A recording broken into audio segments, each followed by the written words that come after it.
As I've digested yesterday's meeting between Zelensky and Trump, it's become obvious looking at the response of European leaders that, once again, ahead of the game, I've been saying and bringing to you guys that the EU is going to birth the EU army because of the Ukraine war. I think that is now absolutely 100% what's about to happen. Everybody has seen the exchange between Zelensky, Vice President Vance, and President Trump in the Oval Office yesterday. It was one hell of a thing to watch. It was a hell of a thing to watch. And I'm a little surprised, honestly, that the president didn't have Zelensky removed by Secret Service. The pictures of the Ukrainian ambassador holding her head in her hands during this is astonishing. She knew what a disaster this was for Zelensky. Now, Europe, of course, is rallying around Ukraine, as you expect they would, because they're the ones who've been pushing this the hardest, along with the previous administration. And we're going to go through some of the responses following the Oval Office meeting and Zelensky being kicked out, which he was. He was kicked out of the White House. Like I said, I'm a little surprised that President Trump didn't actually ask the Secret Service to escort him out of the Oval Office after that display. That was atrocious. But here's some of the responses from Europe. Spanish PM Sanchez, Ukraine, Spain stands with you. Foreign Minister Barrot says, French Foreign Minister Barrot says, Putin's Russia is the aggressor. There's only one necessity, Europe. Now the time for words is over. Time for action.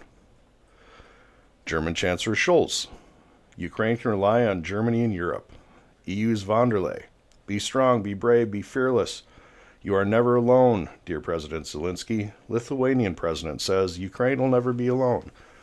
Portuguese PM, Ukraine can count on us to support it. Czech Republic President, we stand with Ukraine more than ever. Time for Europe to step up its efforts. EU Foreign Chief Kallas says today it became clear the free world needs a new leader. It's up to us, Europeans, to take up this challenge. Polish PM Tusk posts on X, Dear Zelensky, dear Ukrainian friends, you are not alone. French President Macron says Russia is the aggressor and Ukraine is the aggressed people.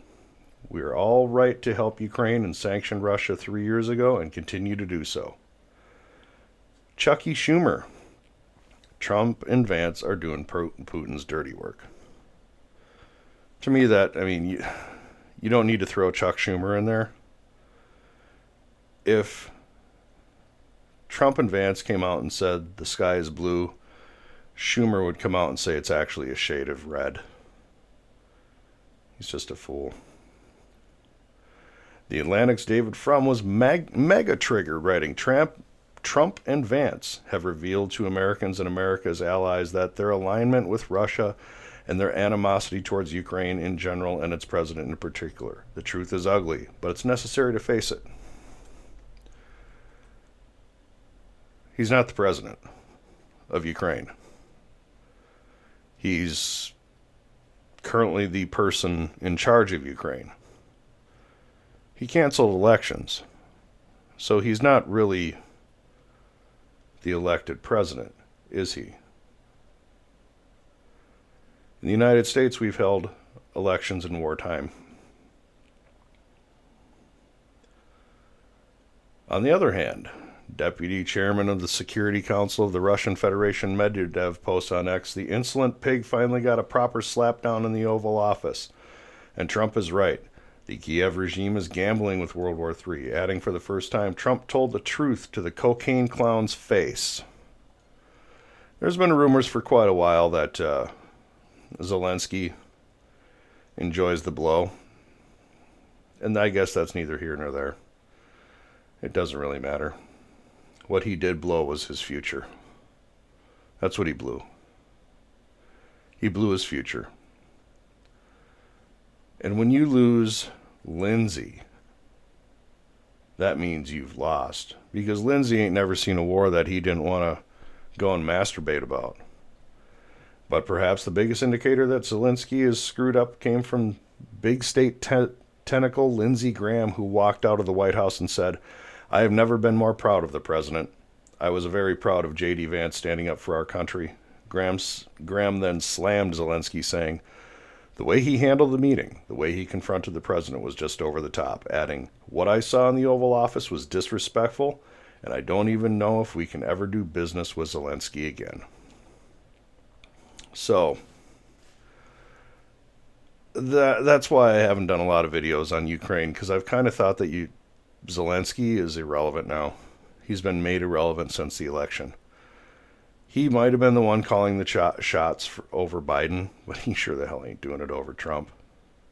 That sure isn't going to be the case. And as a result of this meeting, Europe will create a UU army. The French have been pushing for this for a while. Who is going to be the new German chancellor has come out in vocal support of Ukraine as well. There's been so many reports of an EU army that I think there's going to be a formal proposal very soon in the European Parliament. I'm not sure how the European Parliament works, if it can be proposed on the floor, if it has to go through a committee or whatever the case is.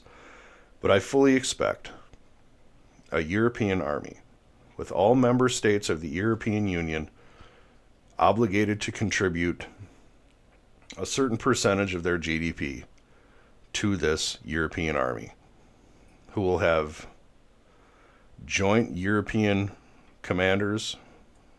The language barrier is going to be tough, but I think that's going to it's going to be crazy. It's going to be crazy. We're about to see the birth of a whole new army. I've been saying it for a while. I think it's now become crystal clear. Whether they work in concert with NATO or they work opposed to NATO, we're going to find out. The future will tell us that. But my personal thought is this meeting is the start of the European army, the end of NATO as we know it, and the birth of a whole different world perspective. Our president is concerned about the Western Hemisphere and doing business with the rest of the world. Europe, those are your neighbors. You've got to work it out. And President Trump is here to tell you that you need to work it out. This isn't up to us. We can't keep funding everything. As Zelensky said in his meeting with the European leaders about a week ago, the time where America defended Europe just because we did is over. It is now a transactional relationship. And if there's no transaction, there's no relationship. You're not Canada. You're not Mexico. We don't need a relationship with you. Those are our neighbors. We need a relationship with them. In spite of all the bluster of Canada being the 51st state, that's not the goal. That's not the goal. It's the same thing with Panama. The goal was never to actually take the Panama Canal. I was hoping that we would also get basing rights. That may still yet come. But the goal was to assure American dominance of the canal. That's happened. So we don't need to do anything else. Again, my hope is that we'll get basing rights and get Howard Air Force Base back. But Our goal is the Western Hemisphere and to do business with the rest of the world on a transactional basis.